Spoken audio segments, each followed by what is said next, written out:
Big up. Tu as passé ta vie à élever les enfants des autres.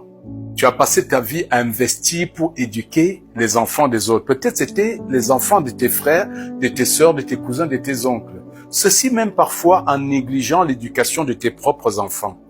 Parce que tu espérais qu'un jour, lorsqu'ils vont réussir, lorsque tu n'auras plus ta force, ils se souviendront de toutes tes énergies, de tous tes moyens investis et se rappelleront de ton bienfait.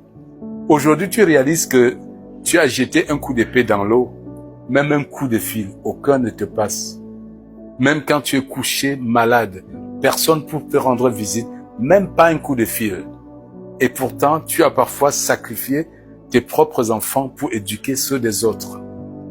Ce que tu dois retenir, c'est ceci.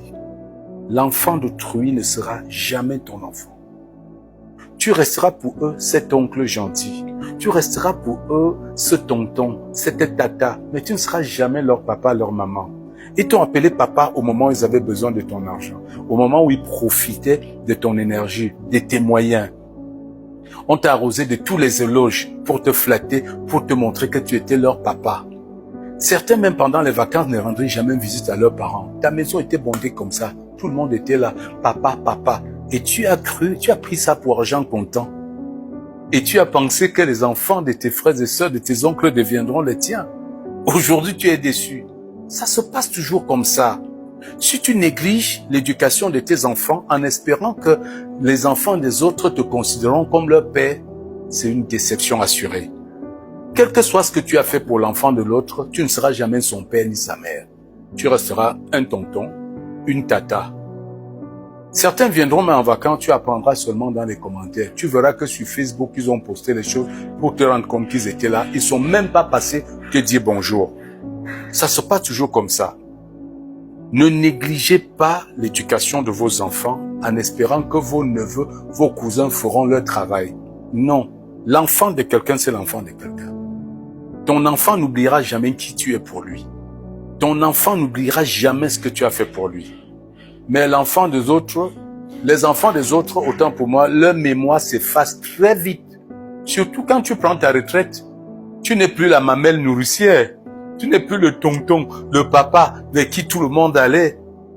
Je sais que beaucoup font ça pour être bien vu aux yeux de la famille. Oh, le tonton gentil, le papa, tu es le père des enfants, non? Tu es le Jésus de la famille. Et puis quoi? Je suis pas en train de vous inviter à l'égoïsme.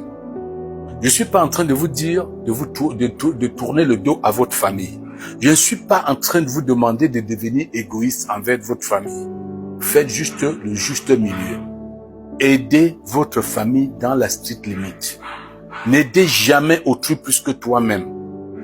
Aide ta famille sans en faire trop, sans rien attendre en retour. Parce que aider les autres, investir sur les autres en attendant quelque chose en retour, c'est construire des déceptions futures. C'est construire les déceptions amères. Et jamais l'enfant de l'autre ne remplacera ton enfant. Quoi qu'il arrive, il faut l'oublier. Je ne te demande pas de tourner le dos à ta famille. Aide ta famille dans la stricte limite des choses. Aide ta famille quand tu peux. N'aide pas ta famille pour des éloges. Ne te laisse plus flatter par le regard des autres. Ne fais pas quelque chose dans l'obligation parce que tu ne veux pas qu'on dise que tu es. Ok? Veille sur l'éducation de tes enfants. Ceux qui seront à tes côtés quand tu n'auras plus de force.